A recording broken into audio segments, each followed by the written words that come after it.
hari ini menerima komunitas, istilahnya komunitas Bulungan. Ya teman-teman dari ya sekolah-sekolah yang ada di sekitar Bulungan. Sekarang tambah nih dari teman-teman SMA 3, artinya dengan beberapa ada yang dari PL, dari Kanisius, kemudian ini kan artinya ya memang ada harapan yang mereka harap, terutama dalam sudut pendidikan misalnya kan. Mau kemana sih pendidikan di Jakarta ini, makanya tadi saya coba presentasi. Pendidikan di Jakarta harusnya lebih bisa maksimal, karena kan kita punya fasilitas, infrastruktur kita jauh lebih siap daripada yang lain. Nah cuman memang untuk menunjang ke sana, banyak strategi harus kita lakukan. SDM kita cukupkah? Kayak kemarin kita masalah tentang PPDB, karena jumlah siswa dari SD ke SMP tidak bisa memenuhi kapasitas dari tempat kan. Nah berarti kan pendidikan kita harus dibesarkan, terutama negeri. Misalnya dari SD lulusan ada 10.000, daya tampung SMP cuma 8.000, 2.000 mau kemana? Pasti akan ke swasta. Nah mereka pasti maunya ke negeri, karena kan gratis ataupun murah. Kalau swasta mahal. Nah disinilah peran Pemda sebetulnya bisa memberikan beasiswa bagi anak-anak negeri yang sekolah di swasta. Itu adalah biaya beasiswa dari Pemda. Itu sistemnya.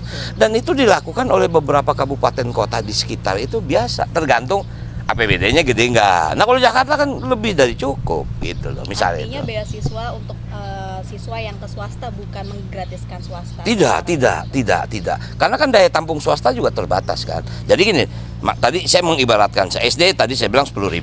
Daya tampung SD ini negeri ini cuma bisa 8.000. 2.000-nya kemana? Ini kita bagi ke swasta. Dan ini menjadi biaya Pemda. Itu boleh. Gitu. Tapi kalau untuk menambah sekolah negerinya? Mungkin. Salah satunya begitu. Orang tanya, Bang lahannya di mana? Bisa kok naik.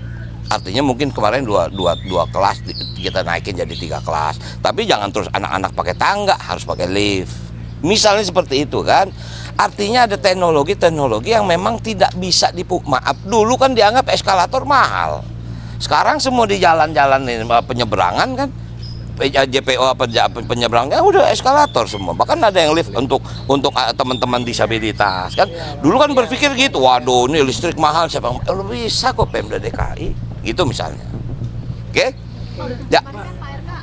Kalau menang Kita semua berusaha menang satu putaran. Karena kita hitung sekarang ini kan kalau misal terjadi 2 putaran pasti waktu minimal sebulan.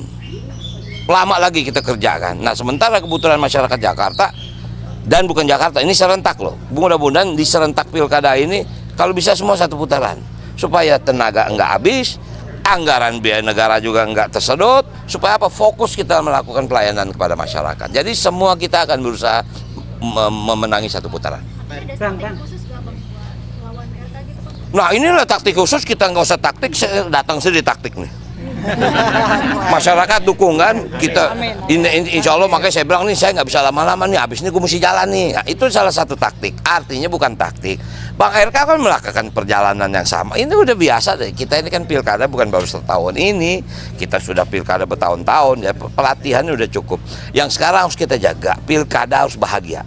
Makanya kita perintahin Cak Lontong jadi ketua, supaya menjadi bahagia. Bang, salah satu strategi kampanye kan juga menggunakan Oke Gas tuh di meniru Oke Gas juga. Kalau tanggapan apa gimana? Kita datang ke para mantan gubernur, artinya kita ingin melanjutkan, karena setiap mantan gubernur punya konsep yang belum selesai. Nah inilah bagian kita selesai. Sebetulnya bukan berarti tidak ada yang baru, ada yang baru. Kalau kita bicara tentang digital, dulu zaman mantan gubernur itu nggak ngerti digital. Sekarang era digital. Nah ini era milenial, generasi Z. Mereka harus kasih input kepada kita. Bahkan tentara sekarang ada yang bilang pasukan cyber. Dulu nggak ada pasukan cyber. Ini realita Jakarta juga harus dikemas dalam sudut digital gitu loh. Kemudian kalau rencana untuk RK bertemu sama Pak Ahok, Wah bagus dong. Wah ya RK kenal Ahok, RK kenal Anies, RK kenal saya. Satu saat RK ketemu saya, yuk kita ngobrol, ngopi di warung Sidul aja deh. Ngapain jauh-jauh, buang-buang ongkos. Dia ngasih input, kita ngasih input. Bang, gue punya ide ini, kalau lo jadi, nih lo kerjain. Dia bilang, Bang, gue juga. Sebetulnya aku ngomong RK dengan siapa ini, kita sama-sama pernah berteman. Sekarang aja jadi rame, karena memang kita harus memilih dan dipilih. Ya ini mekanismenya begitu. Tentu satu saat pasti ada yang menang, ada yang kalah. Dan kita siap menang dan kita siap kalah. Mudah-mudahan Bang RK dan yang lain juga harus melakukan hal yang sama. Ini beasiswa untuk siswa yang ke swasta, bukan menggratiskan swasta. Tidak. Karena kan daya tampung swasta juga terbatas kan. Jadi gini, tadi saya mengibaratkan, SD tadi saya bilang 10.000. Daya tampung SD ini negeri ini cuma misal 8.000. 2.000-nya kemana? Ini kita bagi ke swasta. Dan ini menjadi biaya Pemda. Itu boleh. Gitu. Tapi kalau untuk menambah sekolah negerinya, Mungkin salah satunya begitu. Orang tanya, "Bang, lahannya di mana?" Bisa kok naik. Artinya mungkin kemarin dua kelas kita naikin jadi 3 kelas. Tapi jangan terus anak-anak pakai tangga, harus pakai lift. Misalnya seperti itu kan. Artinya ada teknologi yang memang tidak bisa maaf, dulu kan dianggap eskalator mahal. Sekarang semua di jalan-jalan ini penyeberangan kan, JPO penyeberangan udah eskalator semua. Bahkan ada yang lift untuk teman-teman disabilitas kan. Dulu kan berpikir gitu, waduh ini listrik mahal, siapa lu bisa kok Pemda DKI gitu misalnya. Oke? Ya. Pak RK yakin kalau menang Pasti kita semua berusaha menang satu putaran. Karena kita hitung sekarang ini kan kalau misal terjadi 2 putaran pasti waktu minimal sebulan.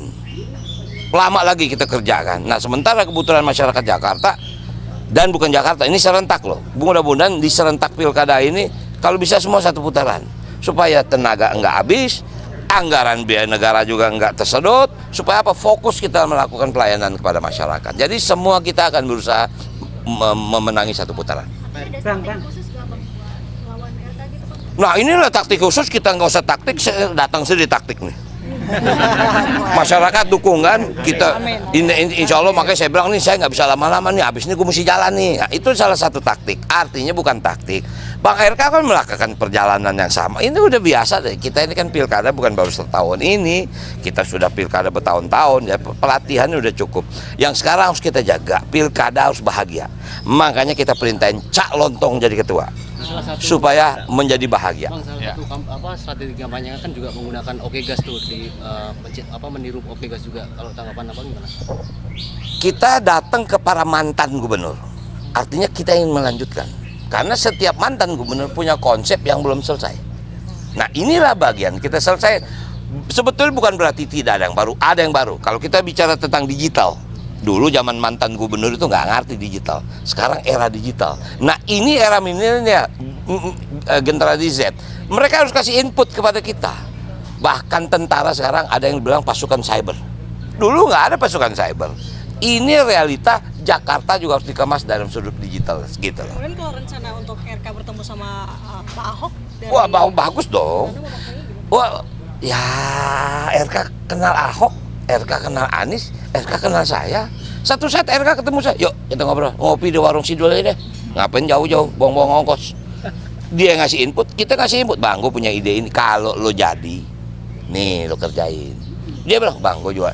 Sebetulnya aku ngomong RK dengan siapa ini, kita sama-sama pernah berteman. Sekarang aja jadi rame karena memang kita harus memilih dan dipilih. Ya ini mekanismenya begitu.